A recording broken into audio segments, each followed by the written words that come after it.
what I learned from cancer experience with my son is we discover ourselves. So the person who you know who you are or what you think you're capable of, we're given some tests in life. And this is true for any other area probably where you need to struggle, where you have never thought you would be there. And no matter how good projection skills you had, you can never, you know, there is no simulation of how you're going to function, what's going to happen, or how your son or your relationship. So everything is put at test. But what I realized is we really discover ourselves again, and it's a chance for us to create ourselves.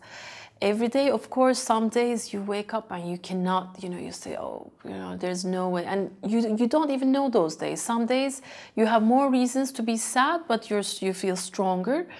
And some days you don't have those reasons, but you feel like there is no point in this and I don't know why I'm in this misery. So you cannot even tell which is going to be a harder day. But basically, what I have learned in those tougher days is try to step back and not what is missing or what could be, you know, like why this is happening and so on. Because I remember a mother from the hospital, she said, I don't even want to go to cafeteria to pick up food because then I see healthier kids and I hate them. And why is my child in the transplant and there they are having fun and playing? And I was like so shocked in terms of like, I don't see healthy kids and say like, why are they healthy and why mine is not? But I can also understand, you know, like we just, it's a bit of resentment, you know, of this unlucky situation. But whatever you feel energizes you, in whichever category you are in. Like, so I told to that mother, then don't go to the cafeteria. Tell me, you stay in the transplant area, I will go and get food for you. So whatever is negative for you, even if it may not make sense to anyone else, but it's true for you, it's disturbing for you, then try to step back and find a solution around it. And what I did for all the, for example, the hard hospital stay periods, I found few friends who were willing to sleep and I trained them what to do, because there's also like, you cannot just come, you know, there's a lot of things you need to know what's going on. And we did like a calendar together, so we shared times, or they came a few times so I could step out and do certain life, you know, management things. So you can always find a way, so step back, and there will be some resources. Even there's some patient advocacy support, you know, there's a foundation called Aladdin. They send people to sit with your children if your children is open to it, you know, and so on. So you can just try to find the resources, whatever you need, where you're struggling. I think the help will be given. Because of your lack of knowledge of the help doesn't mean it will not be there. It's just like you need to search for it. And both inside, in terms of your inner strengths, but also outside, what is possible. So it will come true. And even those hard periods of, I said, pain episodes or like unexpected side effects or infections when they hit you, you're like, okay, I have done this before, we're going to get through it.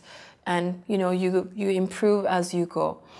And then I tried to, in the midway through, so January, the high risk was a complete shock because it meant that I was like, there's light at the end of the tunnel in 2 months, and that light was thrown at the end of the almost, you know, almost a year. It was literally, you know, and it meant my son also misses the whole school year and 2 years of the school and so on. However, then you're like, okay, setback. I had some plans in place, but okay, how do we adjust to the new circumstances? And sometimes it feels like you already thought you were in a marathon, and while you were finishing, they told you, no, actually you have another 2 ones to go. But then you have to, okay, what do I do? And I decided that the next high-risk period, I would also try to do something happy for my son.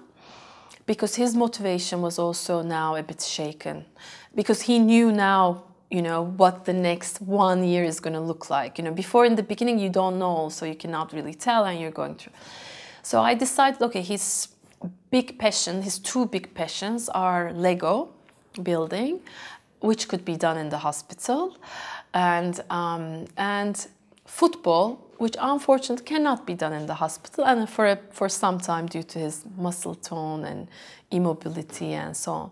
But I said, okay, I will apply for organizations that can take him to his dream events.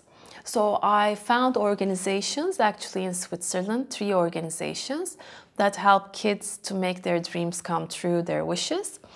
And we went to Ballon d'Or, which is great because it's in Zurich. It's, you know, FIFA's like Oscar ceremony. It's like this golden shoe given to the best football player of the world. And his whole idols were there. Ronaldo, he met Ronaldo. He met Messi, and all photos with them. And it was great because it's in Zurich. We didn't have to go anywhere. And he was just beaming, you know, he was so happy. And he felt almost like this was a privilege. So he wasn't feeling anymore, this is such an unfortunate event, but he connected it. If I didn't have cancer, we wouldn't have gone to the Ballon d'Or. Not that he would prefer otherwise, but I tried to start creating these unique events that he would remember also from this time, not just the negative things I told you about, you know, all the punctures and, you know, tests and everything. And then when his second period protocol, we had a treatment break in between. Same protocol is treated 3 times. I took him to the UEFA Championship game, which was in Milan, so that was also close to Zurich, so it's a good distance. And we lived in Milan before, so it's also a city, if there's an emergency, I know where is the children's hospital, I have friends who can support me. And it was great. It was actually Real Madrid and Atletico final, and he was so happy. He went to meet the whole team, Ronaldo again. And also a lot of things given to him, like the uniforms, signed uniforms, you know. So all his friends in the school, all of a sudden he's, you know, sending them photos. It's like, oh, you're so lucky. So all of a sudden he started feeling luckier. And it's his like key area of passion. Yes, he couldn't walk that much and he was tired, but still these are things I found we could do. And this organization actually took us. One thing I was worried about, whether there will be like a commotion or if I'm risking, you know, if I'm over ambitious to give him joy and then we have a really worse outcome, but luckily it went really well.